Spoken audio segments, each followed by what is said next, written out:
bom? Vamos embora! Quinta semana, caderno 2. Olha que massa, velho. Tô aqui empolgadíssimo com o início desse caderno 2, galera. Galera, a gente terminou o primeiro caderno. Fizemos, deixa eu ver, deixa eu fazer as contas aqui. 60 questões de gases, velho. Caramba, que massa, velho. Que massa mesmo, tá? Vamos começar agora o estudo das soluções, tá, galera? Físico-química. Ó, galera, eu quero, sinceramente, de todo coração, velho, dar um ressignificado ao estudo de soluções para você. Eu sei que soluções causam muita dor, tá? Porque provavelmente, quando você trabalhou com soluções, decoreba, isso não é bom, entendeu? Isso não é bom, tá? Então, eu quero dar para você um ressignificado ao estudo das soluções. Eu quero mostrar para você que soluções é fácil, tá? Veja, dizer que não é fácil, dizer que é fácil, não é dizer que não vai dar trabalho. Vai dar trabalho. Mas como eu falei para você, eu quero dar um ressignificado à ideia de soluções. Beleza?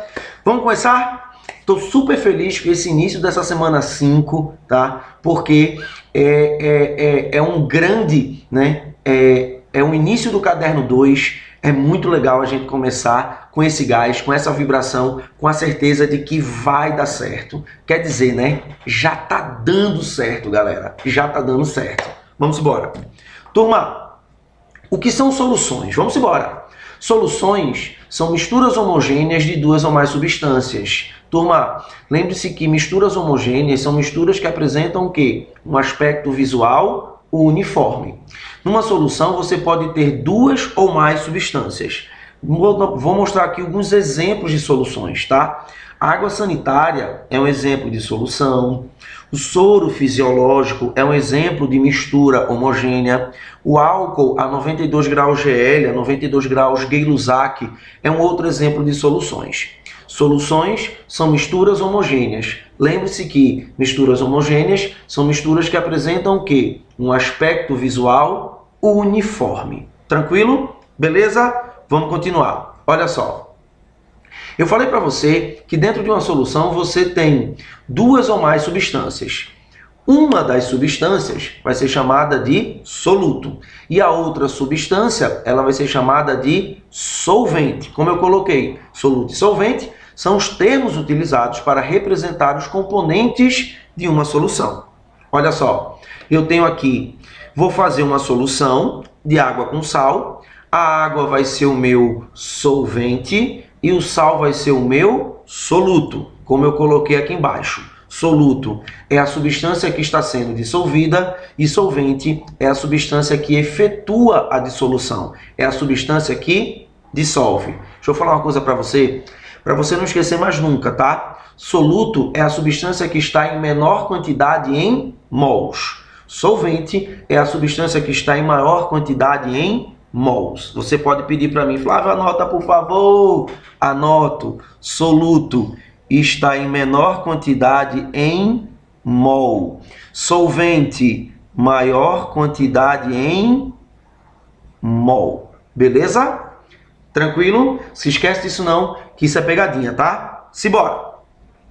Agora vamos começar um processo bem interessante, que é o processo de classificação das soluções. Olha só, as soluções elas podem ser classificadas de diversas maneiras. A primeira maneira é quanto ao estado de agregação das partículas. Existem soluções, olha só, sólidas, existem soluções líquidas e existem soluções gasosas. Uma solução sólida, quando o solvente é sólido. Um exemplo de solução sólida, pessoal, seria o quê? Seria, como eu coloquei aqui embaixo, o latão.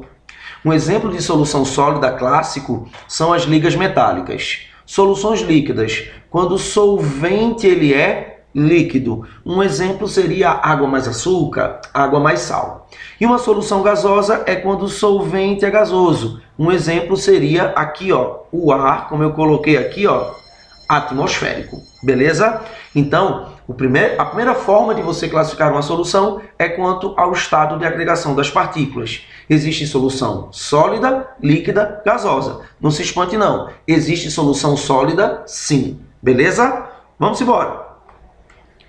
E quando você tem soluções formadas por gás e um líquido, gente, Presta atenção nisso aqui, que isso aqui é questão, sim, tá? De prova, vê só. Em nosso cotidiano, encontramos soluções contendo gases dissolvidos em líquidos, como, por exemplo, água mineral com gás, refrigerante, cervejas. A solubilidade de gases em líquidos depende de 3 fatores: a pressão exercida sobre o gás, a temperatura do líquido e a reatividade. Deixa eu falar uma coisa de coração. Desses 3 fatores, 2 são muito cobrados: pressão e temperatura. Beleza? Quem determina a pressão? Quem determina a pressão, ou seja, a pressão, ela é influenciada por uma lei chamada de Lei de Henry, que diz o seguinte: a solubilidade de um gás em um líquido é diretamente proporcional à pressão do gás sobre o líquido. Então não se esquece, a solubilidade de um gás, olha só, é diretamente proporcional à pressão. Ou seja, quanto maior a pressão que você coloca, mais gás você dissolve no líquido. Não se esquece, quanto mais pressão você coloca, mais gás você dissolve no líquido. Por quê? A solubilidade de um gás é diretamente proporcional à pressão, Lei de Henry. Tranquilo? Simbora! Próximo, temperatura. A solubilidade de um gás em um líquido é inversamente proporcional à temperatura. Estou querendo dizer o quê? Estou querendo dizer para você que quando você aumenta a temperatura, você diminui a solubilidade do gás. Isso é muito importante. E eu coloquei essa figura aqui porque essa figura é bem do teu cotidiano, tá? Já colocou Coca-Cola gelada num copo e Coca-Cola a temperatura ambiente? Gente, em aniversário isso é muito comum. Você vai abrir o Guaraná e começa a o quê? Começa a espalhar tudo. Porque a temperatura está elevada. Menos gás está dissolvido. Consequentemente, o gás vai escapar. Então, temperatura é inversamente proporcional. Então, se liga. Pressão diretamente proporcional. Temperatura inversamente proporcional. Beleza? E o último é a reatividade. Turma, a reatividade, pessoal, é praticamente não cobrada. Beleza? Praticamente não cobrada, tá? Mas eu quero que você entenda, a gente não pode ser pego desprevenido, né? Que a gente tem assim, para o mesmo solvente, sob mesma pressão e mesma temperatura, gases diferentes apresentam solubilidades diferentes. Os gases que reagem com o líquido apresentam solubilidade maior do que aqueles que não reagem. Olha essa tabelinha. O nitrogênio, eu vou dissolver nitrogênio em água. O nitrogênio não reage com a água. Vê a solubilidade dele, 0,02. Solubilidade bem baixinha. Agora a amônia, olha só. A amônia reage com a água. Como a amônia reage com a água, olha a solubilidade dela. Danou-se 1130, né, litros de gás em 1 litro de água. Ou seja, gases extremamente reativos com o solvente se solubilizam muito naquele solvente. Mas deixa eu falar uma coisa de coração. Se aperrei com reatividade, não. Se aperrei com pressão e temperatura. Isso é muito cobrado e você vai ver nas questões que a gente vai fazer já já. Beleza? Vamos embora. Vamos trabalhar agora quanto à quantidade de soluto na solução. Tá? Quanto à quantidade de soluto na solução, a gente pode classificar a solução como diluída e uma solução como concentrada. Flávio, o que é uma solução diluída? Uma solução diluída é uma solução que tem uma pequena quantidade de soluto em relação, tá, à solução. E uma solução concentrada é aquela que tem uma grande quantidade de soluto em relação à solução. Aí você pode falar assim para mim, ei, o que é esse grande e o que é esse pouco? O que pode ser grande para você, Flávio, é pouco para mim. O que pode ser pouco para você é muito para mim. O que é esse grande e o que é esse pouco? Se esquece disso não. Soluções diluídas são aquelas que possuem no máximo 0,1 mol de soluto por litro de solução. Soluções concentradas são soluções que apresentam mais que 0,1 mol de soluto por litro de solução. Isso é um parâmetro de comparação interessante. Beleza? Tranquilo? Vamos embora. Quanto à condução da eletricidade, galerinha do SSA2, isso já foi questão 2 vezes no SSA2. Existem soluções que são chamadas de soluções moleculares ou não eletrolíticas, que são soluções que não conduzem a corrente elétrica. Exemplo, água e açúcar. O açúcar é um soluto molecular, é um soluto que não se ioniza, consequentemente não produz íons, consequentemente vai produzir uma solução molecular. E existem soluções iônicas ou eletrolíticas que conduzem a corrente elétrica, pois apresentam íons dispersos. Por exemplo, água e sal de cozinha. O sal, galera, é um soluto iônico. Os solutos iônicos em solução, o que eles fazem? Eles conduzem a corrente elétrica. Turma, nessa semana 5, não perde a aula presencial, tá? Por quê? Porque eu vou estar fazendo um experimento disso aqui em sala. Eu vou estar fazendo um experimento disso e mostrando para você que o que é uma solução iônica, o que é uma solução molecular, o que é uma solução eletrolítica que conduz a corrente elétrica, o que é uma solução não eletrolítica que não conduz a corrente elétrica. Tranquilo? Vamos embora, papai! Vamos falar agora sobre o coeficiente de solubilidade. O que é o coeficiente de solubilidade? Vamos direto para o conceito. Coeficiente de solubilidade é a quantidade máxima de um soluto A capaz de se dissolver totalmente numa quantidade padrão do solvente B. Presta atenção. Coeficiente de solubilidade, de uma maneira bem simples, é o quê? É quanto de soluto você consegue dissolver em um determinado solvente. Bem simples. Você não precisa saber disso decorado, não. Isso vai ser dado para você. É importante. Tá? Então, eu trouxe para você aqui 2 substâncias e seus coeficientes de solubilidades a determinadas temperaturas. Olha só. O coeficiente de solubilidade do cloreto de sódio a 20 graus Celsius é 36 gramas por 100 gramas de água. Eu estou querendo dizer para você que 100 gramas de água a 20 graus Celsius conseguem dissolver no máximo 36 gramas de NaCl. Mesma coisa com o nitrato de potássio. A 30 graus Celsius, 100 gramas de água consegue dissolver no máximo 45,8 gramas de nitrato de potássio. Presta atenção. Muito mais importante do que você ficar decorando esses números, que não precisa decorar, é importante que você saiba interpretá-los. A interpretação que eu acabei de fazer. Beleza? Dissolução endotérmica, tá? Presta atenção. Quando o aumento de temperatura aumenta a solubilidade do soluto, a gente tem uma dissolução que endotérmica, ou seja, aumentou a temperatura, dissolve mais. O gráfico de uma dissolução endotérmica é esse gráfico aqui, ó, que você vê uma retazinha crescente, tá? Existem solutos que têm uma dissolução que a gente chama de dissolução exotérmica, tá? Que é quando você aumenta a temperatura e a dissolução diminui. A dissolução ela é inibida pelo aumento de temperatura. O gráfico é esse gráficozinho aí, ó, decrescente. Beleza? E a dissolução de compostos hidratados. Isso aqui cai demais, tá? Compostos hidratados, pessoal, são compostos como esse que eu coloquei aqui, ó. Tá vendo?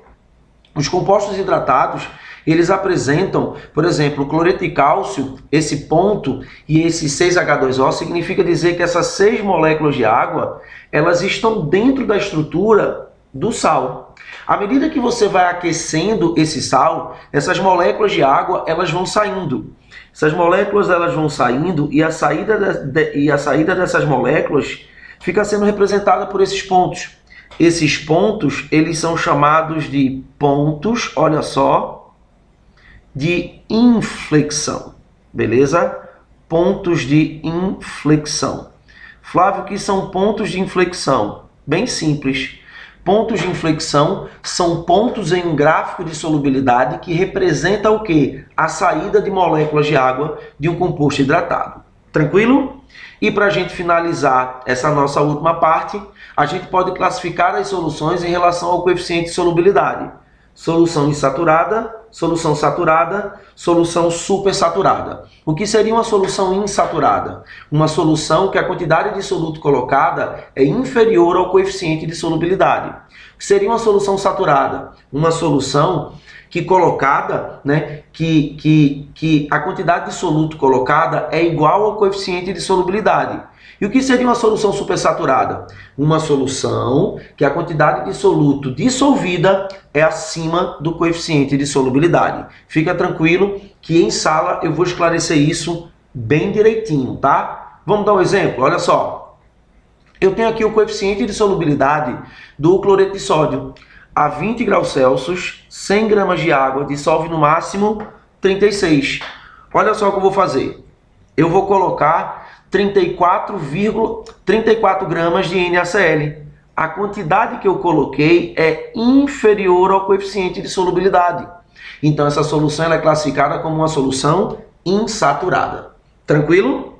O que é uma solução saturada? É quando a quantidade de soluto adicionada é igual ao coeficiente de solubilidade. Olha o coeficiente de solubilidade do NaCl a 20 graus Celsius. 36 gramas. Vou colocar aqui exatamente 36 gramas. Ou seja, a quantidade de soluto foi o quê? Igual ao coeficiente de solubilidade. Solução saturada. E o que é uma solução supersaturada? Uma solução supersaturada é quando a quantidade de soluto que você coloca, ela é acima do coeficiente de solubilidade. E a quantidade de soluto que você coloca acima do coeficiente de solubilidade, ele está dissolvida. Uma solução supersaturada não é uma solução com corpo de fundo, beleza? Uma solução supersaturada, a quantidade de soluto dissolvida está acima do coeficiente de solubilidade. Gente, essas soluções, elas são extremamente instáveis. Essas soluções, elas são extremamente instáveis. Essa instabilidade faz com que toda a quantidade de soluto que você colocou acima do coeficiente de solubilidade se precipite. Então existe uma tendência natural e espontânea de soluções supersaturadas se tornarem soluções saturadas em presença de corpo de fundo. Beleza? Tranquilo? Pronto. O que a gente vai fazer agora? Exercício. Pega aí, ó, os exercícios da pré-aula. Pega os exercícios da pré-aula para a gente começar a nossa brincadeirinha. Beleza? Vou pegar aqui, ó, a minha ficha que tem esses exercícios, né? Para eu me organizar aqui bem direitinho, para eu poder ler com vocês. Ó, aqui, ó. Tudo organizadinho. Tudo organizadinho. Vamos embora. Primeira questão. Vamos lá. A tabela abaixo mostra a solubilidade do sal X em 100 gramas de água em função da temperatura. Com base nos resultados obtidos, foram feitas as seguintes afirmativas. 3 afirmativas, ele quer saber qual das afirmativas é correta. Ele fala assim na afirmativa 1. A solubilização do sal X em água é exotérmica. Pessoal, olha para a tabela, presta atenção. Repara que quando você aumenta a temperatura, ó, 0, 10, 20, 30, a solubilidade do gás vai o quê? A solubilidade do gás vai o quê? A solubilidade do gás vai aumentando. Turma, se a solubilidade do gás vai aumentando, significa dizer que a dissolução desse gás é uma dissolução, deixa eu mudar aqui de cor, é uma dissolução, olha só, endotérmica, não exo. Então, item 1 tá falso. Item 2. O item 2 eu vou ler aqui, tá? Olha só o que ele disse. Deixa eu ler para ficar mais fácil. Ao preparar uma solução saturada do sal X a 60 graus Celsius em 200 gramas de água e resfriá-la sob agitação até 10 graus Celsius, são precipitados 19 gramas desse sal. Galera, vê só. A 60 graus Celsius, a solubilidade a solubilidade de X é 37 gramas em 100 gramas de água. Só que eu não utilizei 100 gramas de água, eu utilizei 200. Se 100 gramas dissolve 37, 200 vai dissolver 74. Resfriei até 10, beleza? Quando eu resfrio até 10, pela tabela, viu que está aí na sua ficha, 200 gramas de água vai dissolver quanto? Vai dissolver 36. Eu tinha 74 dissolvido e agora eu tenho 36 dissolvido. Eu tinha 74, agora eu tenho 36. Pessoal, a precipitação é de exatamente 38 e não 19, como ele cita aí. Beleza? Então, o item 2 também está incorreto. Ok? Vamos embora. Item 3, ele fala assim, ó. Uma solução contendo 90 gramas do sal A 300 gramas de água, 50 graus Celsius, apresentará precipitato. Ei, gente, ei! A 50 graus Celsius, 100 gramas de água dissolve quanto? 32 gramas do sal.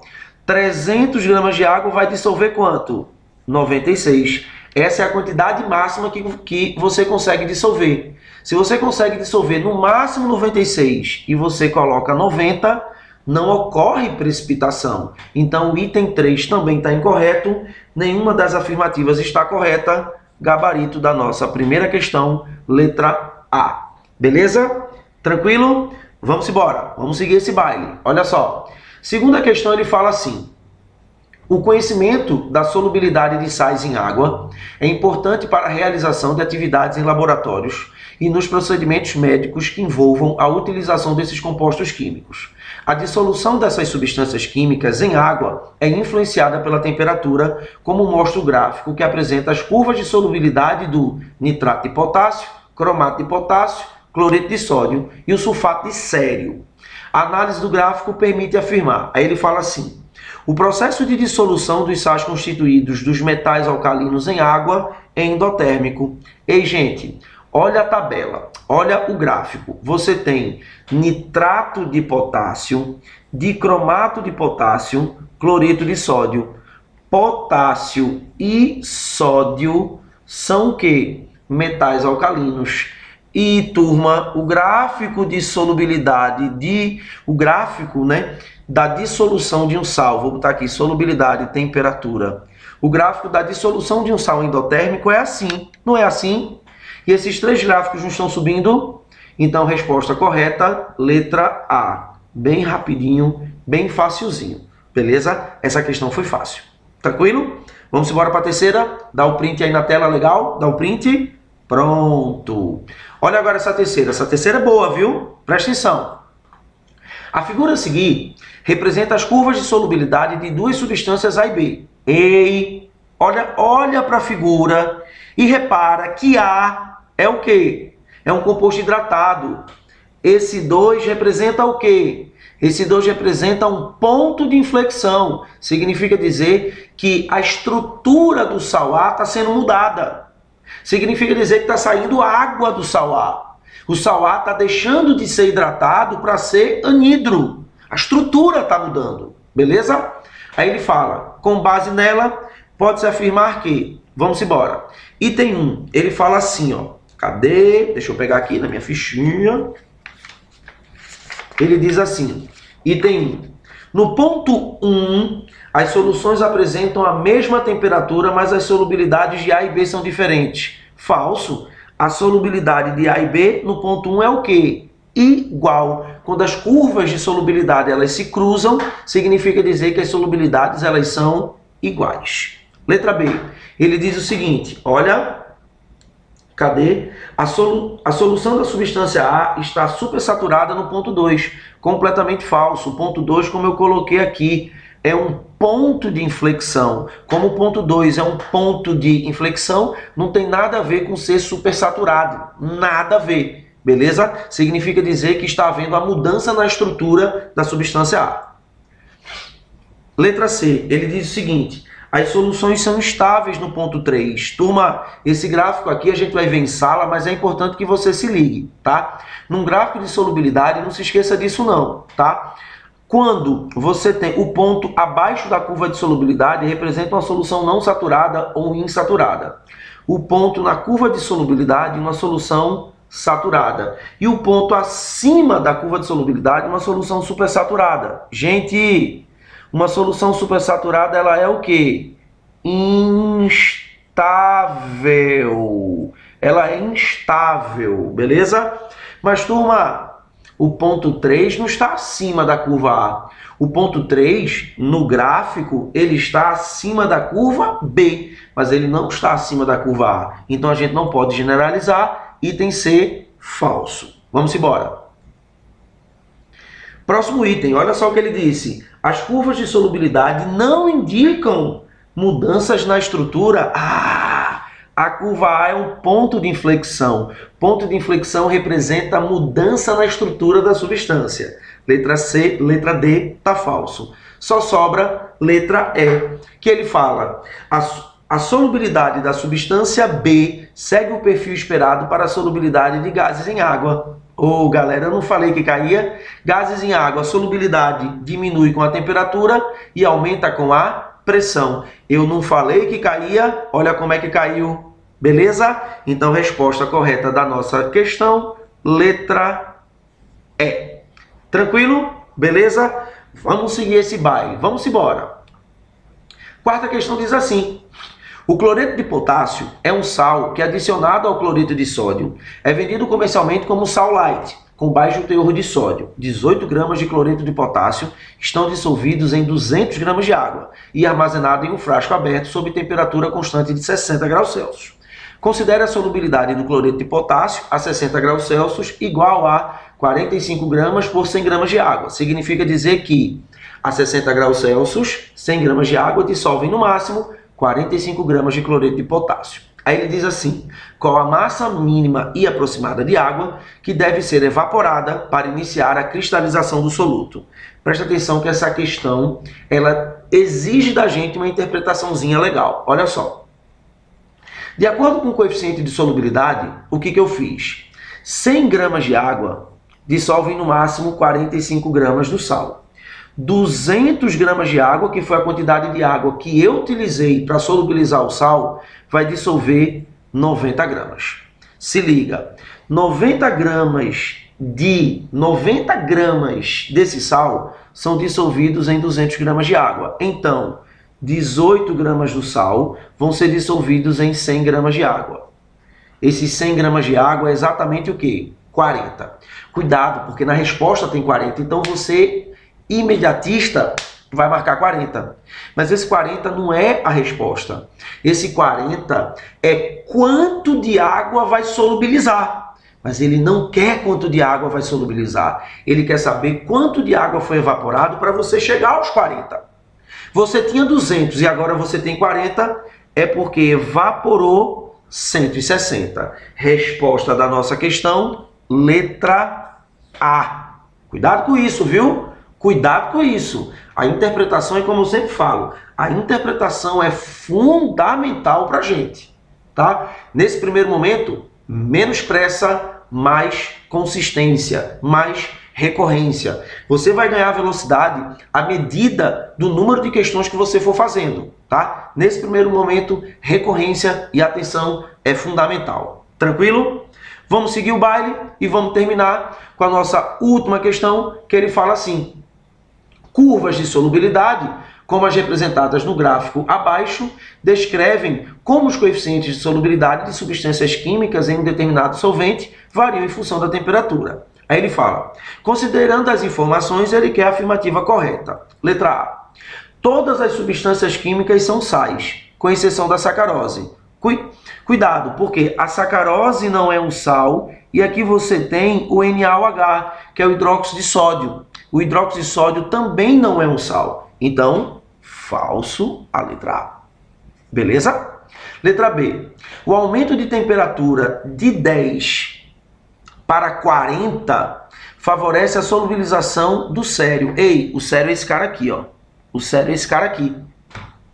O sério, ele tem um perfil de curva de solubilidade característico de dissoluções exotérmicas, de dissoluções que o aumento de temperatura diminui o coeficiente de solubilidade. Falso. Beleza? Letra C.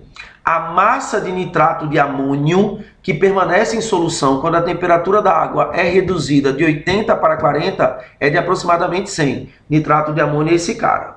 A 80, eu vou pegar aqui, ó. Opa! A 80, a solubilidade dele quanto é que é? 600. A 40, ele falou 40, não foi?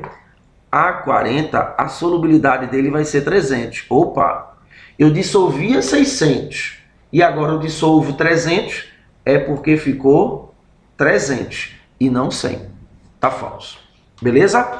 E o último item, letra D, ele diz assim: a dissolução do iodeto de sódio. Cadê o iodeto de sódio? É esse cara aqui, ó. Vou mudar de cor, tá? Vamos mudar de cor, vamos mudar de cor, vamos mudar de cor, vamos mudar de cor. Pá, pá, pá, pá, pá, pá, pá. E o dedo de sol desse cara aqui, ó. E o dedo de sol desse cara aqui. Ele fala que é endotérmica, olha o perfil da curva crescente. Letra D de dado. Beleza? Letra D de dado. Flávio, por que a letra E está falsa? Todas as substâncias são insolúveis em água? A zero. Veja que todas as substâncias apresentam um coeficiente de solubilidade. Então, essas substâncias elas são mais solúveis ou menos solúveis. Mas todas são solúveis. Tranquilo? Beleza? Terminamos a nossa aula, a nossa pré-aula da semana 5. Galera, muita coisa, né, velho, nessa pré-aula. Imagine na nossa aula. Então, turma, faz a pré-aula. Anota tudo que está com dúvida, porque na aula a gente vai esclarecer tudo. Beleza? Tranquilo? Turma, estou empolgado para a gente detonar nesse caderno 2. Esse caderno 2 tá massa mesmo. Beleza? Beijão no coração, um forte abraço, tchau!